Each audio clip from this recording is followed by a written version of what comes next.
우리 옆에 분 보면서 인사하겠습니다. 힘내십시오. 주님이 함께 하십니다.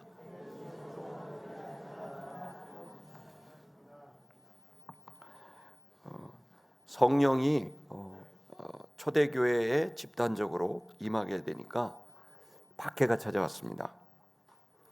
여러분, 성령이 임하면 어려운 일이 없을 것 같지만 사실 반대입니다. 성령이 임하면 어려운 일이 더 많이 찾아옵니다. 할렐루야. 왜 그러냐면 빛이 비춰지게 되면 어둠 속에 있었던 것들이 드러나듯이 성령께서 임하게 되면 교회 내에 있었던 그 가짜, 거짓된 것, 위선적인 것들이 다 드러납니다. 그래서 내부적으로 바나바와 같은 훌륭한 인재도 드러나지만 아나니아와 삽비라 같은 거짓과 위선의 신자들도 다 드러나게 됩니다. 내부로만 그런 것이 아니고 외부로도 그 성령이 임하게 되면 영향력이 있게 되니까요. 그 교회가 있는 지역, 특히 이 본문에서는 예루살렘, 또 그리고 예루살렘 인근에 있는 이제 거짓과 반역과 그런 위선적인 사람들이 다 드러나게 됐고, 그 진리의 빛 앞에 거짓이 이제 반응하게 됩니다. 그렇게 되면 어떤 일이 벌어지냐면 혼란이 생기고 또 그 속에서 모함과 또 핍박이 이제 생기게 되는 거죠. 그래서 사실 여러분, 예수님 믿고 성령 충만하면 많은 이제 만사형통 뭐 이런 말이 있듯이 문제가 없어지고 그런 게 아니라 오히려 크고 작은 문제들이 생기고 그 문제들은 진리의 싸움, 은혜와 사랑, 참된 사랑에 대한 싸움, 이런 것들로 이제 크고 작은 문제들이 생기게 됩니다. 그런데 여러분, 그런 어려움이 생기더라도 걱정하지 마십시오. 성령이 임하게 되면 그 어려움이 있어도 그 어려움을 이겨나갈 지혜, 그 어려움을 돌파해갈, 극복할 힘이 성령님으로부터 주어지기 때문에 어려움은 많은데 승리가 많습니다.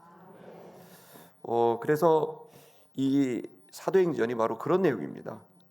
사도행전은 그냥 고기 잡고 살고 소박하게 갈릴리에서 재미있게 가족들과 살면 되는 예수님의 제자들이 예수님을 만나 제자가 되고 성령의 충만함을 입어서 사도가 됐는데, 그때부터 자신을 위해 사는 게 아니라 하나님 나라, 하나님을 위하여 살게 되는 이제 나 중심의 삶이 아니라 하나님 중심의 삶으로 완전히 바뀌게 됐고, 그것으로 인하여 내적인 갈등과 또 그리고 관계적인 그리고 외적인 여러 일들을 부딪히게 됩니다.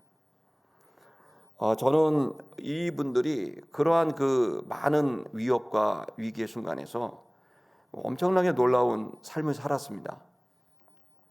이들이 무엇으로 어떻게 했기 때문에, 무엇을 잡았기 때문에 이 위기를 잘 극복하고 넘어갈 수 있었을까? 위기의 순간에 이들은 한 가지를 딱 했습니다.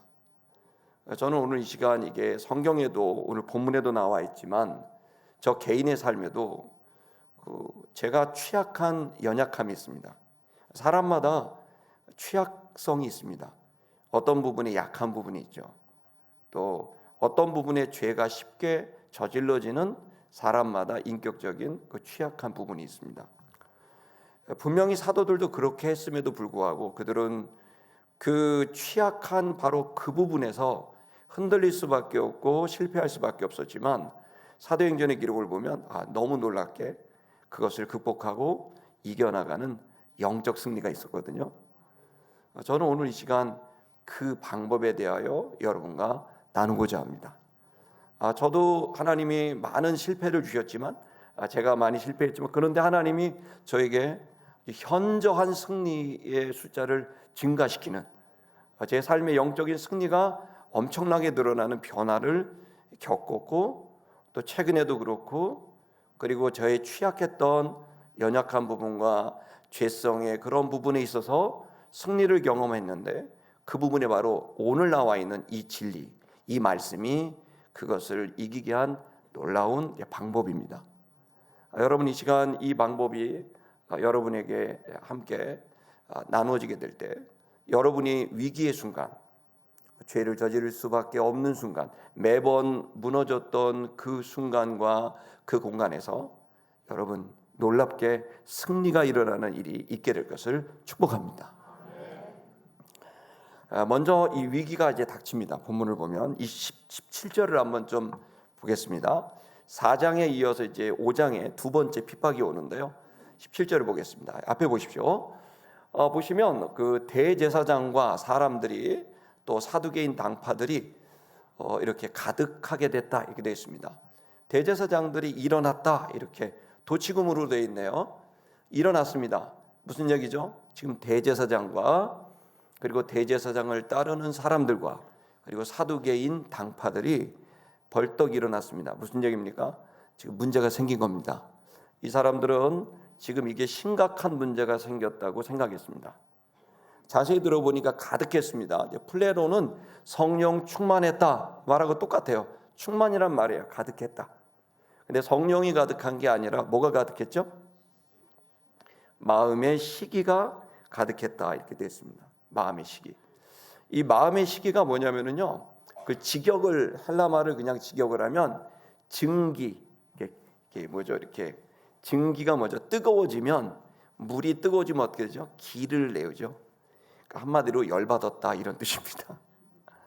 이 대제사장들과 대제사장을 따르는 사람들과 사두개인들이 이 사람이 누구냐면 그 얼마 전에 4장에서 베드로와 요한을 죄도 없는데 가뒀던 사람이고 몇 달 전에는 예수님을 모함시켜서 고문시키고 죽였던 사람들이에요.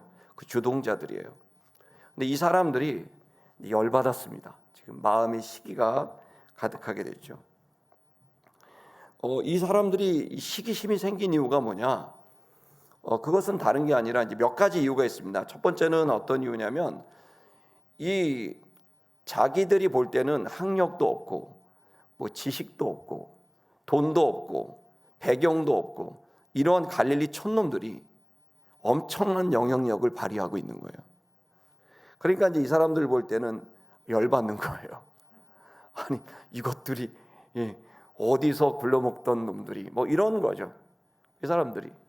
두 번째는 이 사람들이 왜 열이 받았냐면 사실은 이 제자들이 뭘 건드렸냐면 몇 달 전에 잡아 죽인 예수가 죄가 없다는 거예요. 더 놀라운 사실은 몇 달 전에 잡아 죽인 예수가 그리스도라는 거예요. 더 놀라운 건 이 몇 달 전에 잡아 죽인 예수가 부활을 해서 살아났다는 거예요.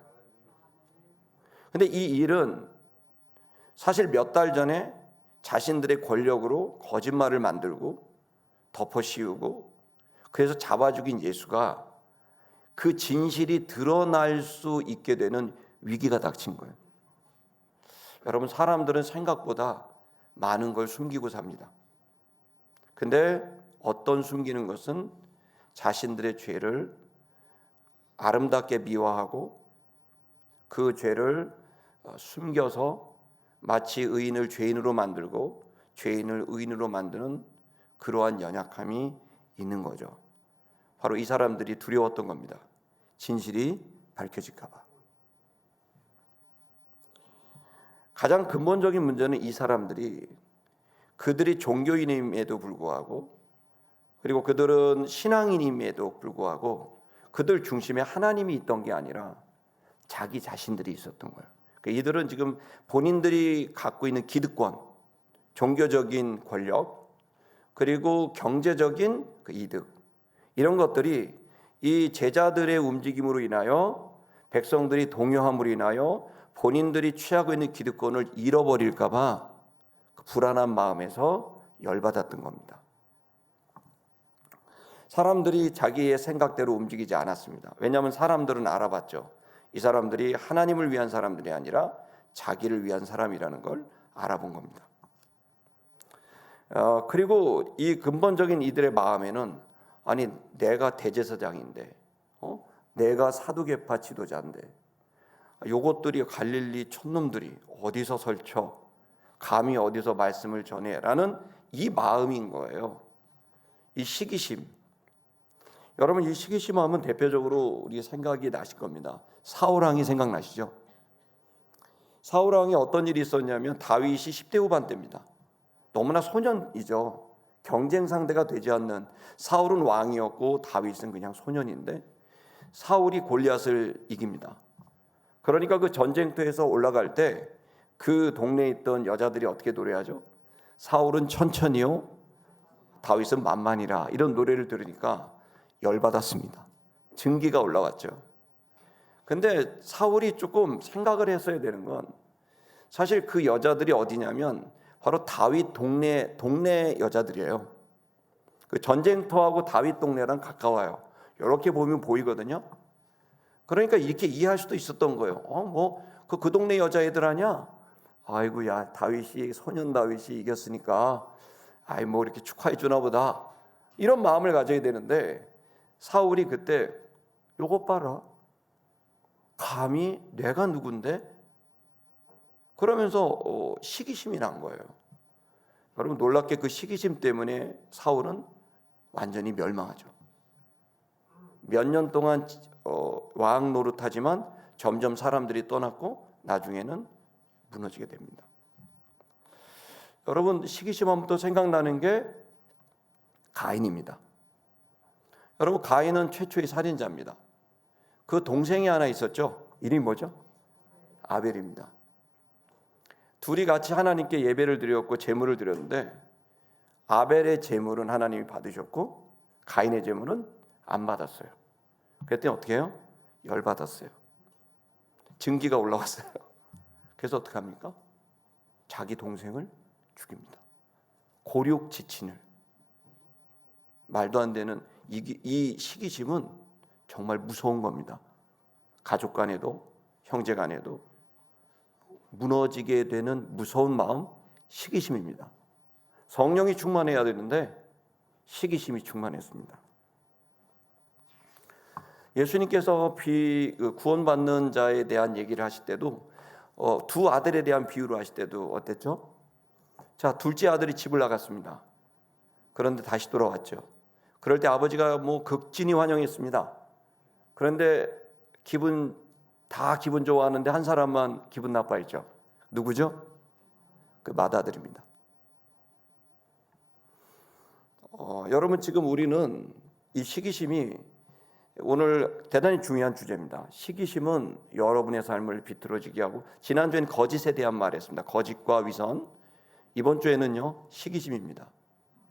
이 시기심이 있는 한 여러분들은 이 비틀어진 여러분의 마음과 삶이 얼마나 여러분에게 해악을 끼치는지 오늘 이 진리의 말씀을 듣고 여러분 마음이 움직여질 수 있기를 축복합니다. 왜 이렇게 그 사람은 시기심이 강할까요? 시기심이 강한 사람의 특징은 다른 말로 말하면 시기심 이꼴 이기심입니다. 이기심. 자기중심적 사고를 하는 사람들의 특징이 시기심이 강합니다. 내가 누군데, 이 말을 자주 합니다. 내가 왕인데 다윗이 어디서 설쳐? 이 왕국은 내 거야. 어디서 다윗이? 이런 거죠. 하나님 중심이 아니고요, 나 중심이에요. 근데 이게 사실 교회 바깥에 일반인들은 나 중심이 되게 중요한 인생의 이제 인격 체계라고 생각합니다. 그래서 네가 원하는 거, 네가 하고 싶은 걸 해라라고 얘기하는데, 사실 이거는 우리가 보는 세계관하고는 다릅니다. 우리가 보는 세계관에서 가장 중요한 것은 하나님이 주인이십니다. 신을 인정하냐 인정하지 않느냐는 전혀 다른 세계관을 말합니다. 우리는 세상의 중심, 창조주고 구원자고 역사를 주관하는 분이 중심이 하나님이라고 생각합니다. 그러나 사람들은, 일반인들은 하나님의 존재를 믿지 않기 때문에 그들의 세계관 안에서 가장 중심은 누구죠? 나입니다. 그래서 이 진리를 통해, 또 사건들을 통해 인간이 내가 중심, 내가 주인이 아니라는 걸 깨닫게 하죠. 왜? 내 마음대로 안 되니까. 그걸 통해 내가 주인이 아니구나. 시간의 주인이 내가 난 줄 알았는데 시간이 흘러가는 게 내 뜻대로 안 되고 내가 나이를 멈출 수도 없고, 내가 주인이 아니라 나는 어떤 주인의 객관이구나, 주관이 아니라 객관이구나, 이것을 깨닫게 되는 겁니다. 인생이 바로 우리들에게 우리의 한계, 우리가 중심이 아닌 것을, 주인이 아닌 것을 이제 깨닫게 합니다. 여러분, 그런데 인간은 바로 이 성경이 말한 나 중심의 이 가치관을 갖습니다. 이게 정확히 교만이라는 죄입니다. 신이 있음에도, 주인이 있음에도 마치 내가 주인인 것처럼 생각하고 그리고 생활하는 거죠. 그래서 자기 중심으로 모든 걸 이해합니다. 그래서 이런 사람들은 사실 어떤 면에서는 불쌍합니다. 왜 불쌍하냐면 공감 능력이 없어요. 친구들이 없어요. 점점 더 있는 사람들은 뭐를 주기 때문에 받아먹기 때문에 있는 거지, 실제로 나를 좋아서 있는 사람은 없어요. 그래서 끊임없이 내가 뭔가를 줘야만 유지가 되는 거예요. 그러니까 여러분, 이 자기 중심의 사고는 정말 불행한, 행복하지 않는 그런 인격의 책입니다. 공감 능력이 없어요. 그래서 저는 예전에는 공감 능력이 있는데 다른 사람의 아픔을 느끼지 못해요. 근데 느끼는데 못 느끼는 척하는 줄 알았어요. 근데 어떤 사람들은요, 진짜 못 느껴요. 저 사람이 얼마나 고통스러운지 전혀 못 느끼는 사람이 있어요. 그리고 철이 없다고 표현해야 될지, 염치가 없다고 표현해야 될지, 생각이 없다고 표현해야 될지, 뭐 같은 말입니다만은 왜 그럴까요? 자기 중심이니까 모든 것은 자기를 중심으로 돌아가서 다른 사람이 뭘 생각하고 뭘 느끼고를 느끼지 못하는 거죠. 그러니 그렇게 되면 어떻게 되죠? 당연히 사람들이 떠납니다. 여러분, 사실 이것은 기독교하고는 정반대됩니다. 십계명의 첫 번째 계명이 뭐죠? 나 외에 다른 신을 내게 있게 하지 말지어다. 다른 신이 뭐죠? 여기에 다른 신은요, 엘로힘입니다. 히브리 말로 엘로힘. 엘로힘은 뭐냐면요, 그냥 어떤 우상을 말하는 것이 아니고 어떤 뛰어난 존재입니다. 근데 여러분, 이거 아십니까? 가장 큰 우상이 내가 됐을 때 신앙은 망하는 겁니다.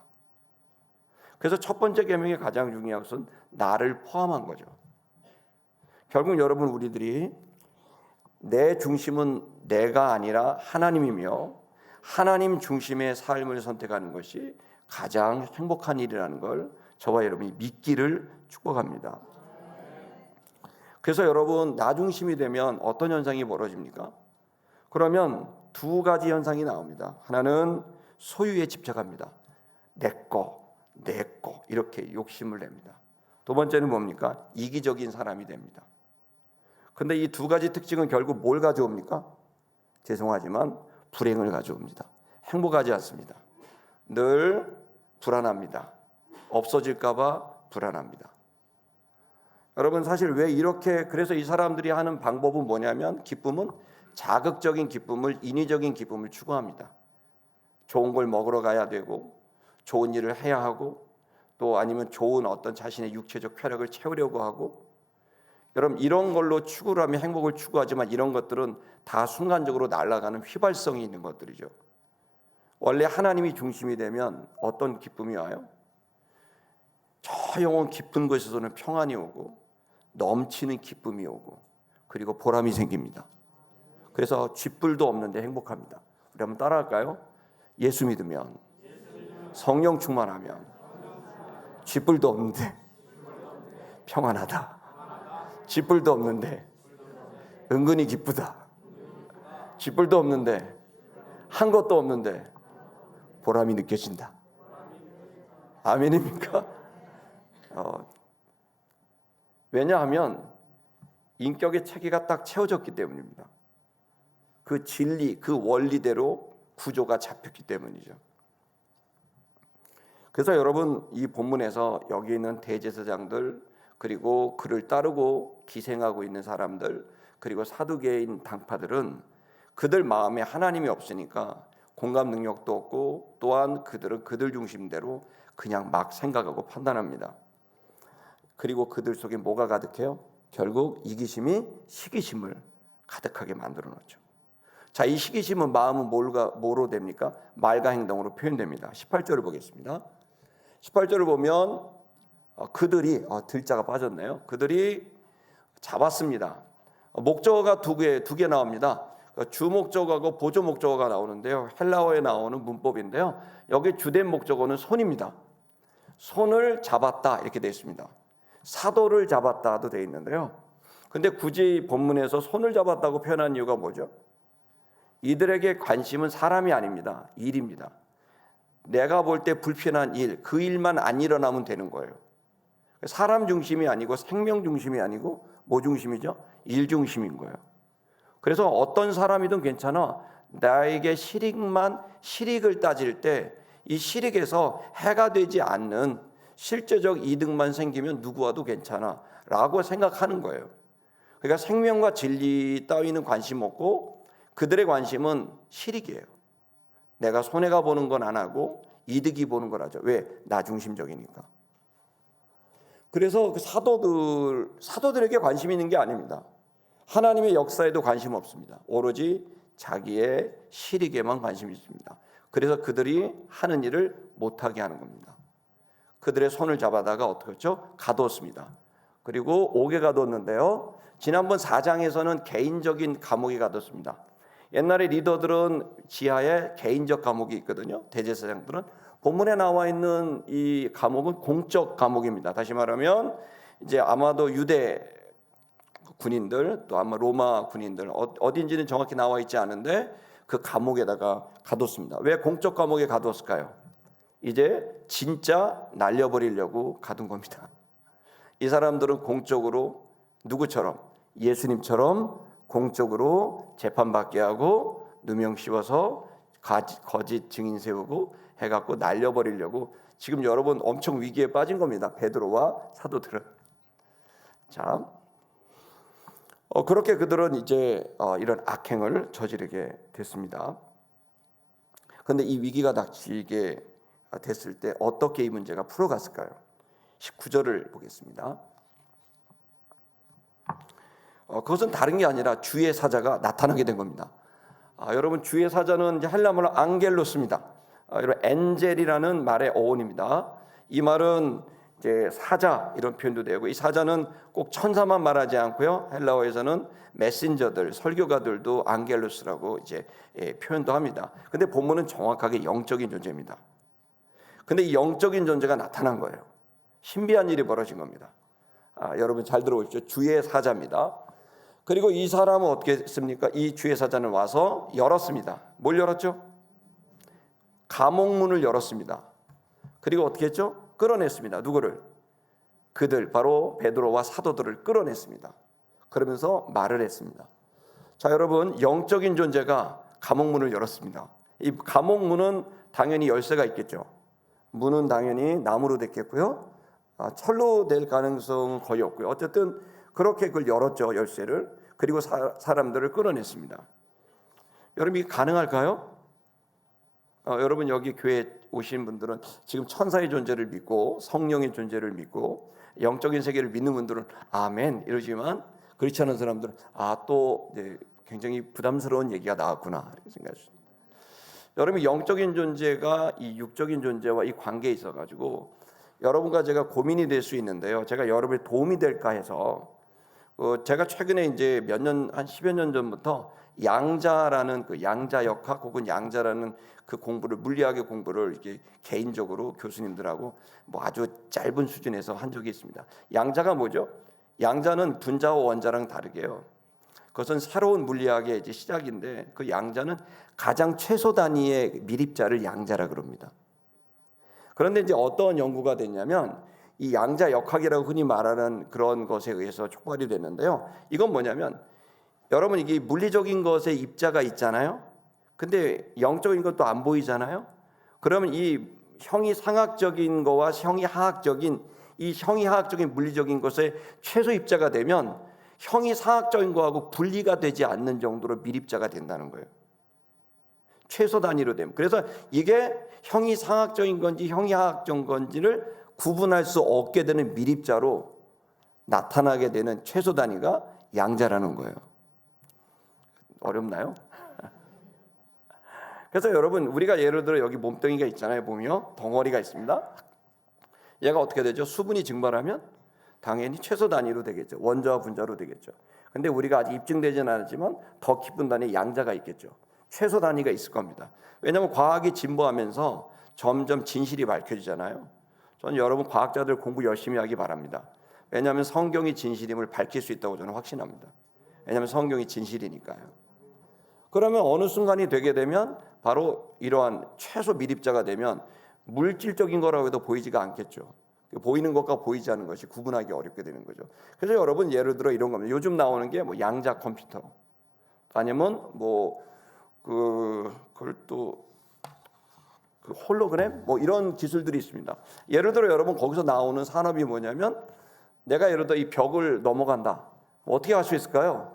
기존의 지식으로는 못 넘어갑니다. 저걸 뚫어야 됩니다. 벽을 부숴야 됩니다. 그런데 여러분 어떻게 하죠? 양자로 이해를 하면 최소로 들어가서 인터넷으로 보내는 거죠. 그러면 저 건너편에 홀로그램 기술로 그걸 다시 재형성을 해갖고 형성을 만든다는 상상을 실제로 연구를 하면서 사람들이 진행하고 있다는 얘기를 교수님들한테 들었습니다. 물론 제가 이 얕은 지식으로 여러분에 다 설명할 수는 없지만 사실 성경에 나와 있는 영적인 존재는 실제하는 거죠. 왜 실제하냐면 그것이 실제로 우리에게 느껴지고 알아지니까, 경험되니까요. 여러분 바람도 보이지 않지만 우리가 양자로 다시 들여다보면 당연히 어떤 흐름들이 나타나게 되고 그것이 있다는 걸 우리가 알듯이 말이죠. 제가 30년 전 처음 교회 다닐 때 저는 교회에 교자도 싫었고 여러분 진짜 너무 싫었거든요. 이상한 집단으로 생각했는데요. 그런데 예수님을 믿고 나니까 갑자기 제가 믿음이 생겼습니다. 뭐냐면 성경은 진실이고 진리다라는 믿음이 생겼습니다. 그 친구들한테 고등학교 3학년 때 처음 이제 제대로 신앙생활을 하고 친구들을 전도했습니다. 그해 11월, 12월 달에 크리스마스 대전도 집회 때 42명을 제가 전도해서 전도왕이 됐습니다. 할렐루야. 근데 그때 친구들 만날 때마다 뭐라 했냐면요. 야, 진짜 놀래지 마라. 야, 결혼을 안 한 여자가 애를 낳았어. 영으로 아기를 낳았어. 신기하지 않냐 그랬더니 신기한 게 아니야. 네가 미친 거다. 진짜로 전 믿어져 갖고요. 친구들한테 그래서 이게 너무 신기하지 않을까? 나는 믿고 이게 신기하다고 생각했는데 그 친구들은 신기한 게 아니라 네가 미쳤다는 거죠. 그리고 제 친구들이 엄청 저를 공격했습니다. 쓸데없는 시간 낭비하지 말고 공부나 해라. 너 이러다가 점수 떨어지면 어떡하려고 그러면서 친구들이 열심히 공부하라고 막 했습니다. 그렇지만 저는 믿고 계속 전했는데 아무도 안 믿었습니다. 제 친구들은. 근데 한 10여 년쯤 지났는데요. 어느 날 신문을 딱 봤는데 복제양 돌리라고 나오는 겁니다. 그걸 딱 봤는데 거기 밑에 기사를 딱 봤더니 인간도 그렇게 할 수 있다고 생각하나 윤리도덕적인 차원에서 인간은 하지 못하고 이 짐승들을 그렇게 복제를 했다는 거예요. 그래서 제가 그걸 보자마자 한 15년 만에 제 마음에 억울했던 마음이 풀어지면서 친구들을 찾아갔습니다. 차정석이라고 이제 삼성증권 지점장 하던 친구를 찾아가서 여의도에 찾아가고 야 일로 와봐. 이거 읽어봐봐. 야 20년 전에 내가 했던 말 기억하니 그랬더니 기억을 못해요. 그런 일이 있었는지도 모르다. 나만 억울해가지고 얘기를 했더니 야 인간도 이렇게 난자와 정자 없이 만들 수 있게 되는데 하물며 신이라는 존재가 그걸 못하겠냐. 여러분 2000년 전에 눈이 안 보이면 백내장, 녹내장 하면 다 눈을 안 보는 장애가 됐지만 2000년 전에 그 병은 고칠 수 없었지만 과학이 발달한 지금은 고치게 됩니다. 의사 선생님들 통해서. 근데 여러분 생각해 보세요. 앞으로 2000년 뒤에는 지금 우리가 못 고친다고 하는 것들이 다 그때는 상식이 될 겁니다. 2000년 전의 기적은 오늘날 상식이 되고요. 오늘날의 기적은 2000년 뒤에 상식이 되지 않겠습니까? 인간은 계속 발전할 겁니다. 엄청나게. 그리고 결국 어떻게 될까요? 성경이 진실이고 진리라는 사실이 밝혀지게 될 겁니다. 그게 로마서에 기록된 내용입니다. 그래서 성경은 미래에서 온 편지입니다. 너무 놀랍죠? 어떻든 여러분 오늘 여기에 보면 신기합니다. 어떤 천사가 갑자기 나타났고 그 천사인데 옥문을 열었고 사람들을 데리고 나왔고 이런 기적들이 일어나게 된 거죠. 여러분 어떤 문제가 있을 때 여러분 생각해야 될 게 한 가지가 있습니다. 그건 뭐냐면 따라하겠습니다. 하나님은 내 곁에 계시다. 이것은 명제입니다. 주님은 온 우주에 가득하고 특별히 하나님의 자녀들과 함께하고 계십니다. 그것은 하나님 아버지의 약속이기도 하고 예수 그리스도의 약속이기도 합니다. 내가 세상 끝날까지 너희와 항상 함께할 거다.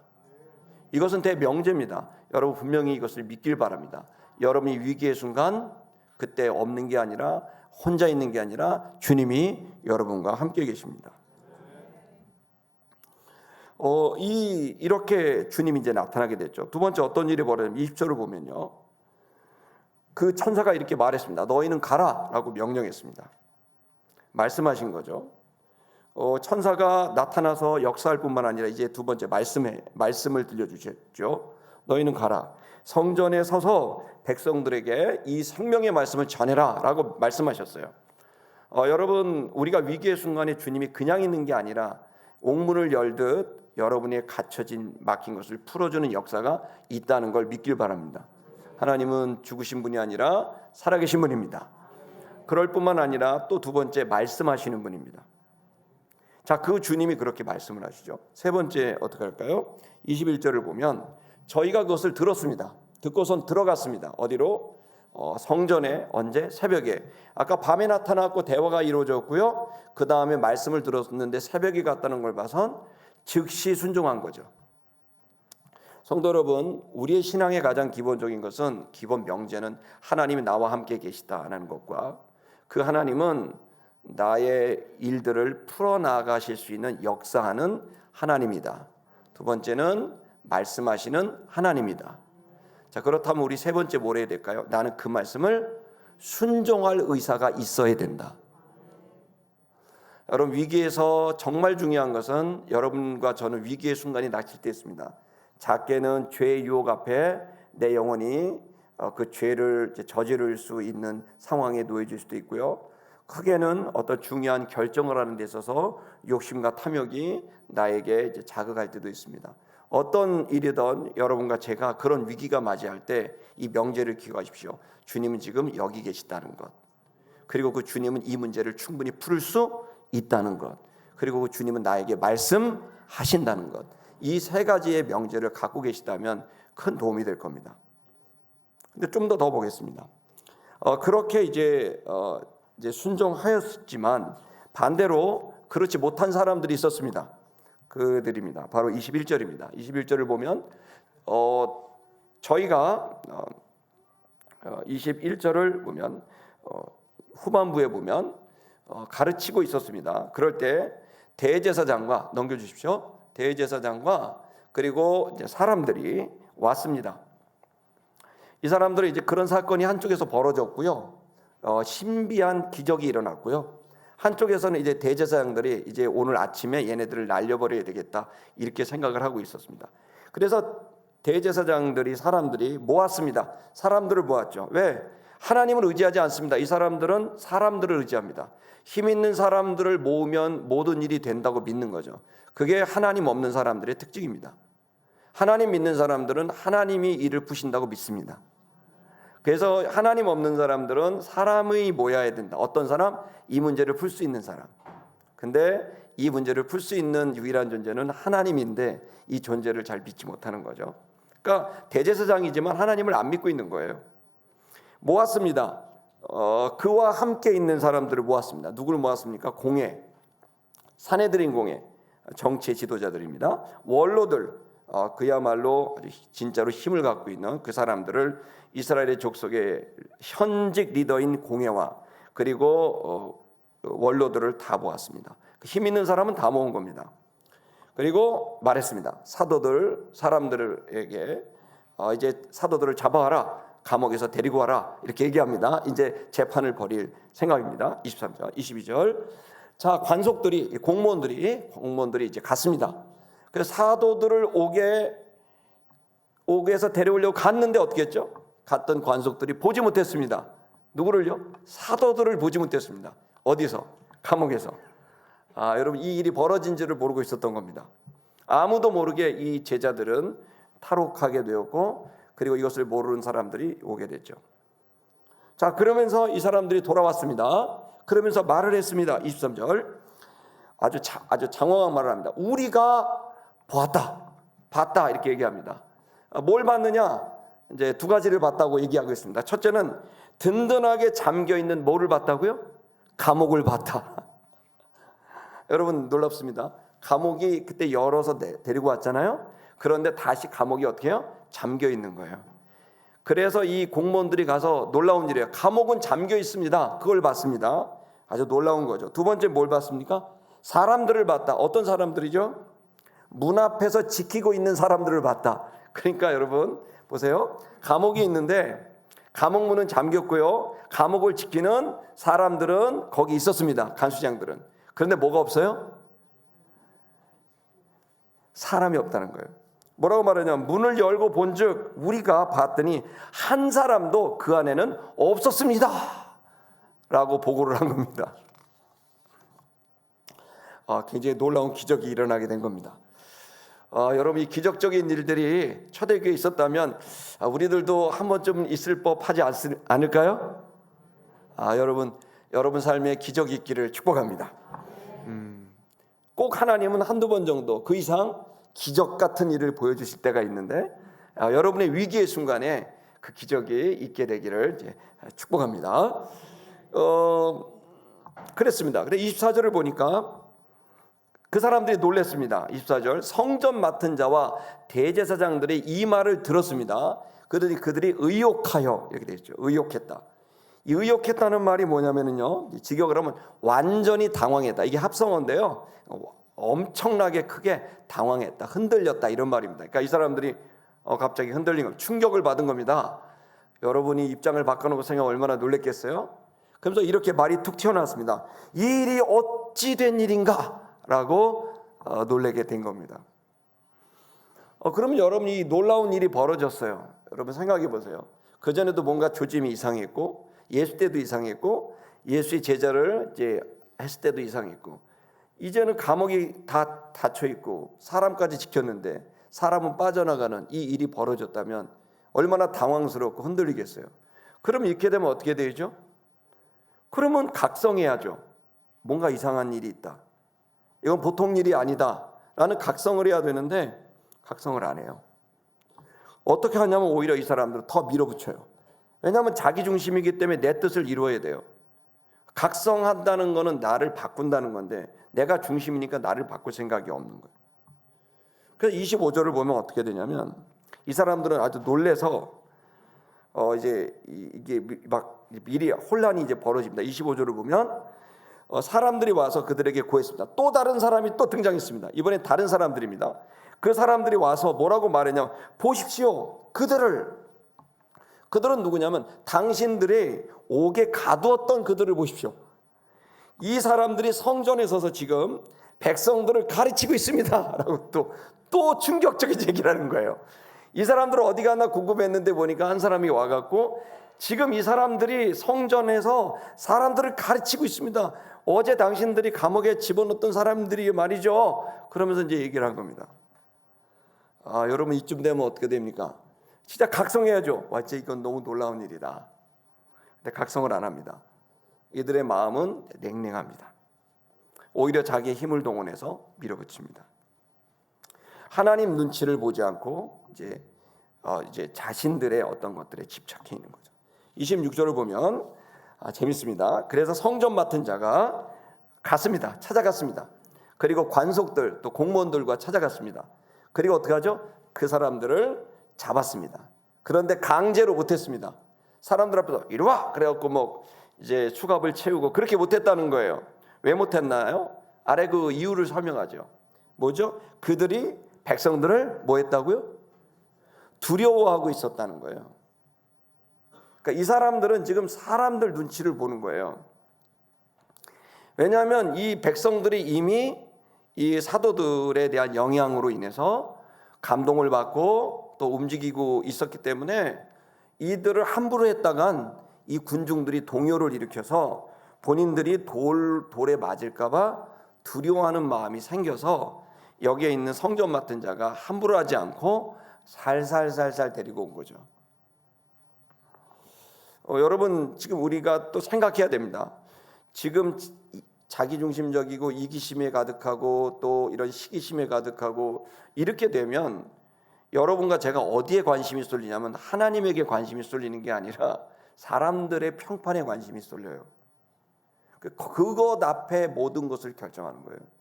그러니까 진실과 진리가 중요한 게 아니라 사람들이 뭐라고 말할 것인가라고 하는 대단히 자기중심적 정치적, 그러니까 자기가 중심이 된 실익, 실리. 여러분 이렇게 되면 당장은 뭔가를 얻을 수 있는데요. 여러분 인생은 그렇게 만만하지 않습니다. 그것이 점점 뒤틀립니다. 그리고 진실은 밝혀지고 그리고 결국에는 무너지고 어려워지게 되는 거죠. 27절을 보면 그리고 저희를 이제 끌어왔습니다. 결국 공회 앞에 사내들인 공회 앞에 세웠습니다. 대제사장이 그들에게 물어봤습니다. 28절 우리가 엄금했지 않느냐 금하지 않았냐 너희에게 사람들에게 그 이름으로 그 이름 누구죠? 예수 이름으로 가르치지 말라고 엄금하지 않았느냐라고 말했습니다. 이 사람들의 특징은 이제 힘으로 위협하는 겁니다. 아주 무섭게 세워놓고 얘기를 했겠죠. 가르치지 말라고 그랬잖아. 근데 왜 가르쳐? 뭐 이렇게 아마 위협을 한 겁니다. 그리고 또 이 사람들은 어떻게 하면 위협했고 그 다음 구절을 보시면 봐라 너희가 예루살렘에 너희가 이제 가득했다. 너희가 지금 가득했다. 뭐가 가득했냐? 너희의 교가 가득하게 했다. 충만하게 됐다. 교는 뭐죠? 너희의 교는 바로 예수 그리스도의 구원의 복음입니다. 이것이 예루살렘에 가득하게 됐다. 자, 잘 평가하죠. 이건 진실입니다. 근데 두 번째 뭐라고 말하냐면 너희가 하미로다. 여기 하미로다. 블로마이는 뭐냐면요. 블로마이는 합의했다는 뜻입니다. 합의. 좀 다릅니다. 여기 함이라는 건 합의. 그러니까 너희가 생각을 하고 회의를 해서 결정해서 의도성을 갖고 있다. 의도성을 갖고 결정했다는 뜻입니다. 뭐 어떤 의도입니까? 부정사로 돌리려고. 누구에게로? 우리에게로. 뭘 돌리려고? 피를. 누구의 피를? 이 사람 즉 예수의 피를 우리에게 돌리려고. 즉 뭐예요? 너희가 우리에게 너희 작전 폈지. 그래서 결국 이 예수의 죽음의 책임을 우리한테 돌리려고 너희가 합의했지. 이렇게 말한 거예요. 여러분 자기중심적 사람들의 또 현상이 뭐냐면 진실을 말하는 게 아니라 진실 전반부에 있는 윗구절은 진실인 거죠. 복음이 가득했죠.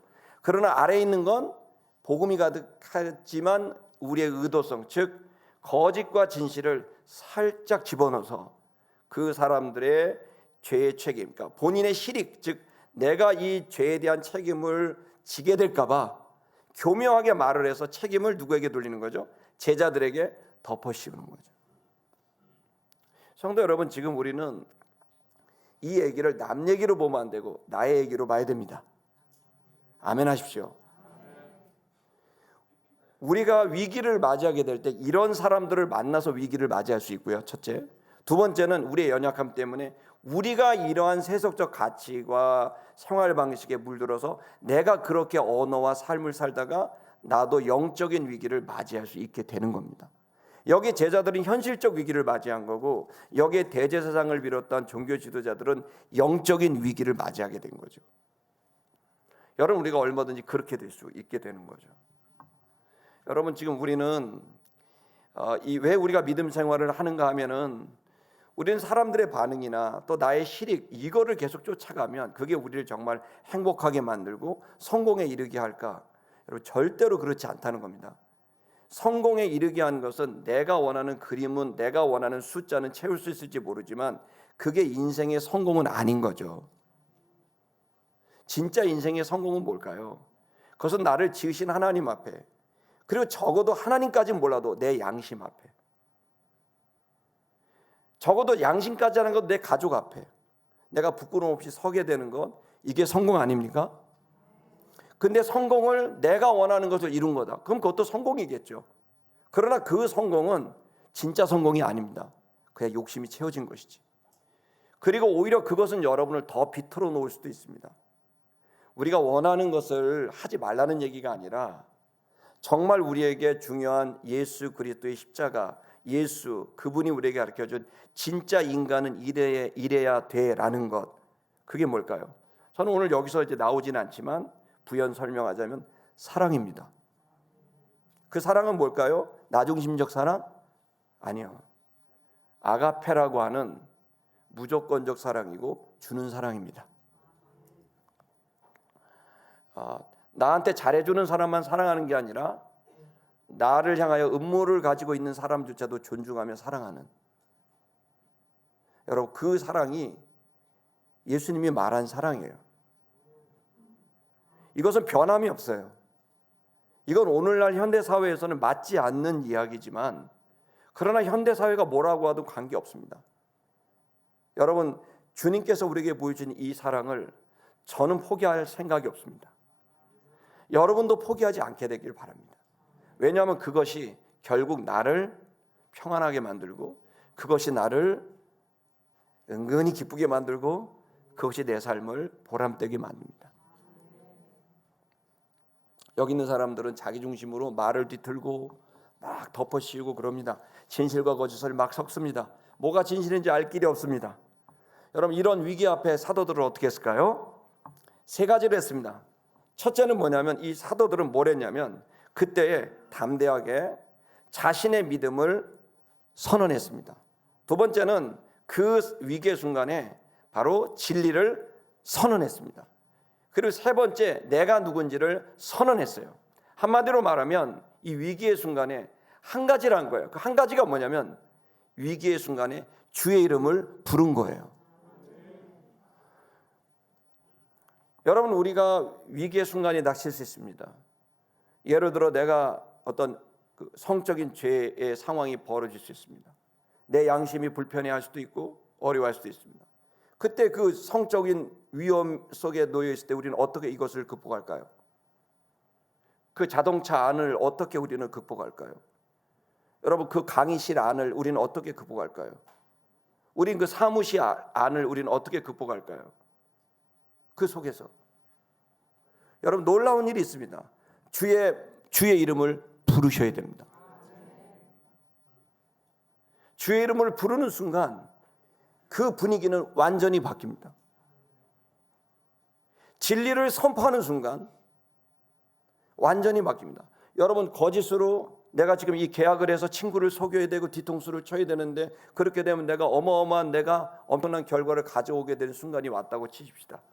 자, 그것이 밀실에서 이루어지는 계약입니다. 자, 이 계약에 내가 사인 한 번을 했을 때 어떻게 될까요? 그걸로 인하는 어마어마한 내가 원했던 드림 컴 트루, 진짜 꿈이 이루어지는 순간입니다. 이거 한번 그냥 눈 하나 깜짝하고 사인하면 됩니다. 근데 그게 내 양심이 계속 걸립니다. 신앙이 걸립니다. 여러분 그럴 때 우리는 그 속에 우리도 모르게 그걸 어떻게 극복하겠습니까? 극복할 수 없습니다. 침묵하고 있으면 동의하는 거예요. 여러분 이 순간 위기의 순간에 이길 수 있는 진리를 계승하고 주의 뜻대로 살아갈 수 있는 방법이 있습니다. 따라할게요. 주의 이름을 부르는 자는 구원을 얻으리로다. 불러야 돼요. 노래해야 돼요. 고백해야 돼요. 진리를 말하는 순간 그때 그 진리는 살아나요. 그 진리가 나를 그때부터 이끌어요. 진리를 꾹 감고 있으면 절대로 그 진리는 살아있지 않아요. 진리를 선포해서 내 귀에 들려줘야 돼요. 진리를 선포해서 그 소리가 그 공간에 채워지게 될 때 음란한 영들이 떠나가는 거예요. 거짓의 영들이 떠나가는 거예요. 모함의 영이 떠나가는 거예요.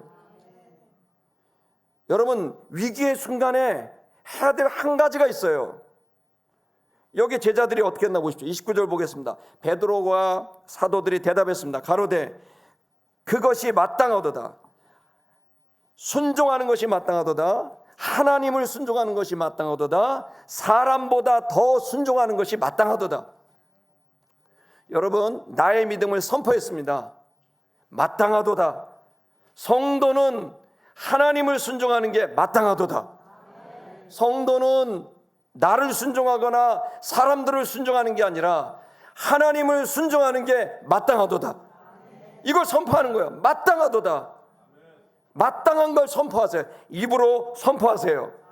두 번째 어떻게 합니까? 30절 보니까 30절 31절에 우리 조상 하나님이 살리셨다. 예수를 살리셨다. 나무에 달아 너희가 죽인 예수를 그 하나님이 살리셨다. 하나님을 선포한 거예요. 진실을 말한 거예요. 진리를 말한 거예요. 진실과 진리는 말할 때 역사가 일어나는 거예요. 개인의 삶에도 공공적인 공동체에도 진실을 말하고 진리를 말할 때, 하나님 말씀을 말할 때, 그때 그 말씀은 역사에서 우리를 이끌어갑니다. 31절에 또 말합니다. 하나님이 높이셨고 삼으셨다. 그를 높이셨고 삼으셨다. 그를 임금과 구주로 만드셨다.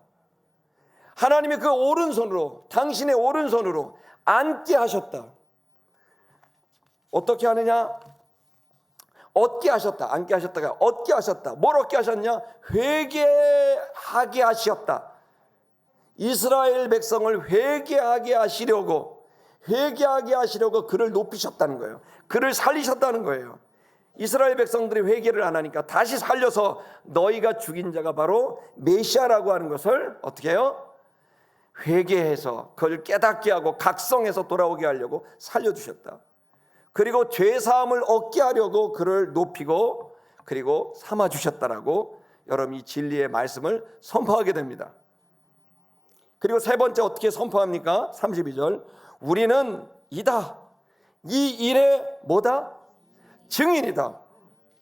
난 증인이다. 그리고 또 말합니다. 성령님도 증인이다. 바로 하나님의 성령님도 증인이다. 그 하나님 뭡니까? 바로 하나님이 주신 사람들에게, 어떤 사람들에게 주신 성령? 어떤 사람들에게 주신 성령이요? 순종하는 자들에게 주신 성령입니다. 누구에게 순종합니까? 하나님에게 순종하는 사람들. 여러분, 성령은 하나님에게 순종하고 싶은 사람들이 구하는 겁니다.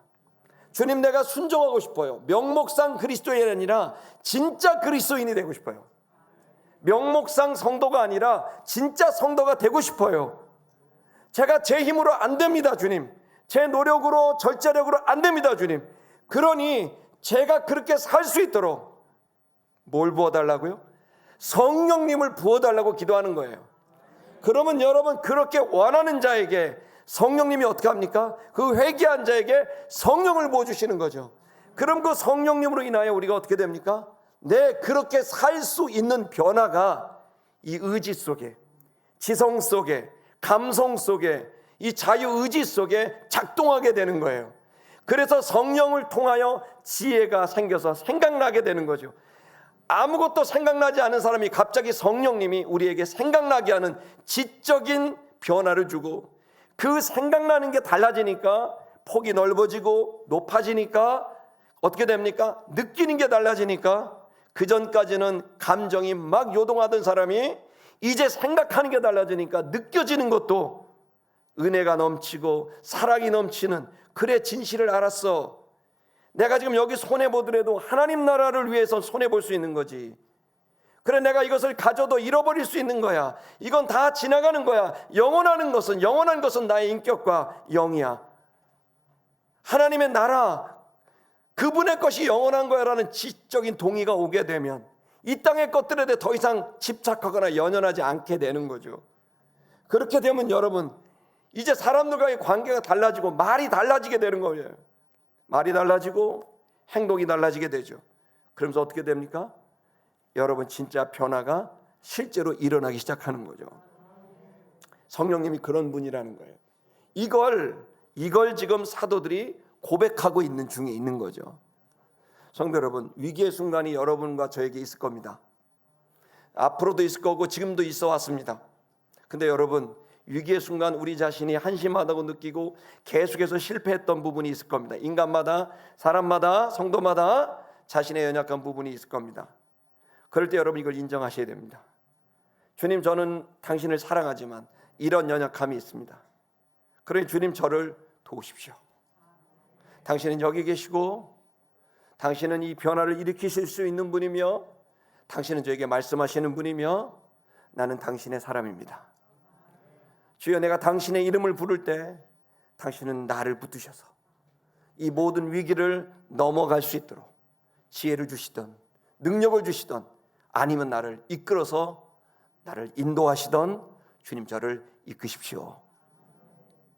여러분, 이 시간 위기의 순간 주의 이름을 부를 수 있는 저와 여러분 되기를 축복합니다.